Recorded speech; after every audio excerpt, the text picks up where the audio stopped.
भाई और बहनों, आत्मनिर्भर भारत में हमारी खेती से जुड़े इंफ्रास्ट्रक्चर और कृषि आधारित उद्योगों की भी बड़ी भूमिका होने वाली है। हाल में ही केंद्र सरकार ने कृषि इंफ्रास्ट्रक्चर के सशक्तिकरण को लेकर बड़ा फैसला लिया है। देश में आधुनिक कृषि इंफ्रास्ट्रक्चर के लिए जो 1 लाख करोड़ रुपए का विशेष फंड बनाया गया है, उसका लाभ अब हमारी कृषि मंडियों को भी मिलेगा। ये देश की कृषि मंडियों के तंत्र को आधुनिक और सुविधा संपन्न बनाने की तरफ एक बहुत बड़ा कदम है। सरकारी खरीद से जुड़े सिस्टम को बेहतर बनाना और किसानों को अधिक विकल्प देना, ये सरकार की प्राथमिकता है। इस बार धान और गेहूं की रिकॉर्ड सरकारी खरीद इसी का परिणाम है। साथियों, कृषि से जुड़े इंफ्रास्ट्रक्चर को लेकर भी यूपी में निरंतर काम चल रहा है।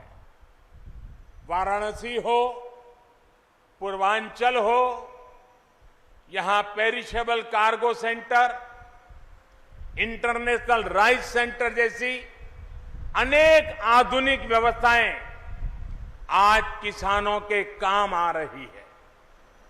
ऐसे ही अनेक प्रयासों के कारण हमारा लंगड़ा और दशहरी आम आज यूरोप से लेकर खाड़ी देशों में अपनी मिठास बढ़ रहा है। आज जिस mango and vegetable integrated pack house का शिलान्यास किया गया है, वही क्षेत्र को एग्रो एक्सपोर्ट हब के रूप में विकसित करने में मदद करेगा। इससे विशेष रूप से छोटे किसानों जो फल सब्जी उगाते हैं, उनको सबसे अधिक लाभ होगा। साथियों, काशी और पूरे यूपी के विकास के इतने सारे कामों की चर्चा मैं इतनी देर से कर रहा हूं, लेकिन ये लिस्ट इतनी लंबी है कि इतनी जल्दी खत्म नहीं होगा। जब समय का अभाव होता है तो मुझे भी कई बार सोचना पड़ता है कि यूपी के कौन से विकास कार्यों की चर्चा करूं, कौन से कार्यों की चर्चा छोड़ दूं। ये सब योगी जी के नेतृत्व और यूपी सरकार की कार्यनिष्ठा का कमाल है।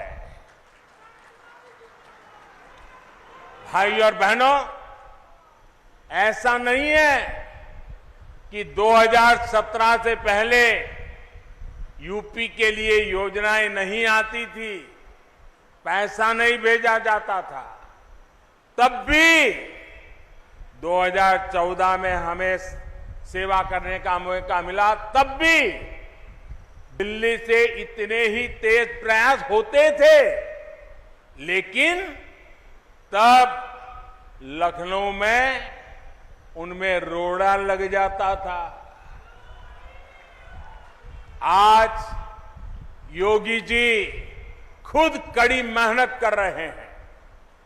काशी के लोग तो देखते ही हैं कैसे योगी जी लगातार यहां आते हैं, एक एक विकास योजना की समीक्षा करते हैं, खुद ऊर्जा लगाकर कामों को गति देते हैं। ऐसी ही मेहनत ये पूरे प्रदेश के लिए करते हैं।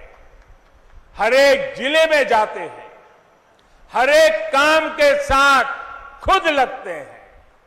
यही वजह है कि यूपी में बदलाव के ये प्रयास आज एक आधुनिक यूपी बनाने में तेजी से आगे बढ़ रहे हैं।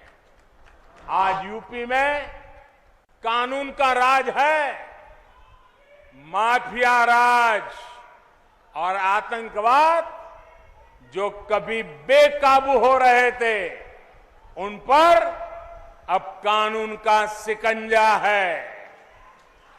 बहनों बेटियों की सुरक्षा को लेकर मां बाप हमेशा जिस तरह डर और आशंकाओं में जीते थे, वो स्थिति भी बदली है। आज बहन बेटियों पर आंख उठाने वाले अपराधियों को पता है कि वो कानून से बच नहीं पाएंगे। एक और बड़ी बात, यूपी में सरकार आज भ्रष्टाचार और भाई भतीजावाद से नहीं, विकासवाद से चल रही है।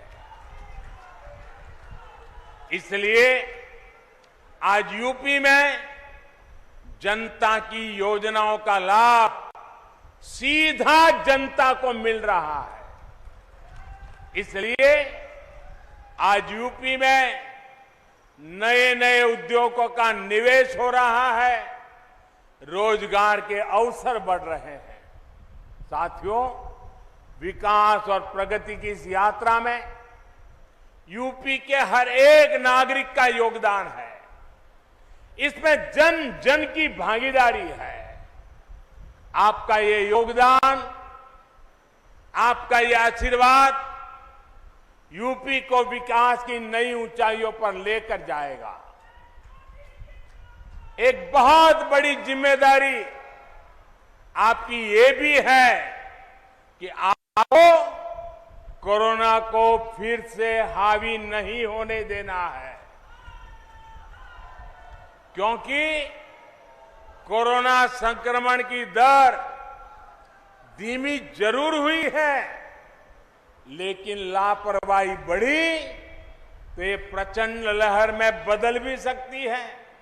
दुनिया के कई देशों के ये अनुभव आज हमारे सामने हैं। इसलिए हमें सारे नियम कायदों का सख्ती से पालन करते रहना है। सबको वैक्सीन, मुफ्त वैक्सीन, इस अभियान से भी हम सभी को जुड़ना है। टीका जरूर लगवाना है।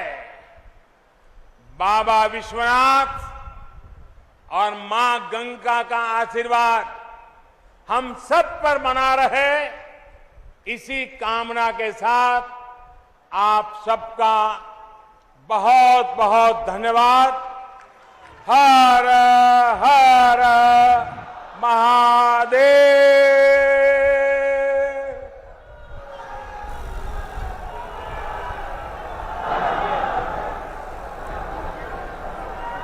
बहुत बहुत धन्यवाद माननीय, आपके प्रेरणादायी उद्बोधन के लिए।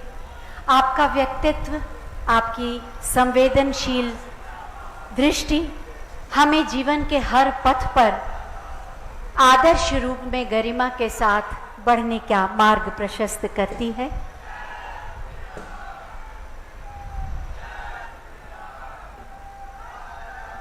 लगभग 1,500 परियोजनाओं का उपहार देकर आपने हमारे स्वर्णिम भविष्य की पृष्ठभूमि को प्रशस्त किया है, मजबूत किया है। बहुत बहुत धन्यवाद माननीय, आपको हमारे प्रणाम।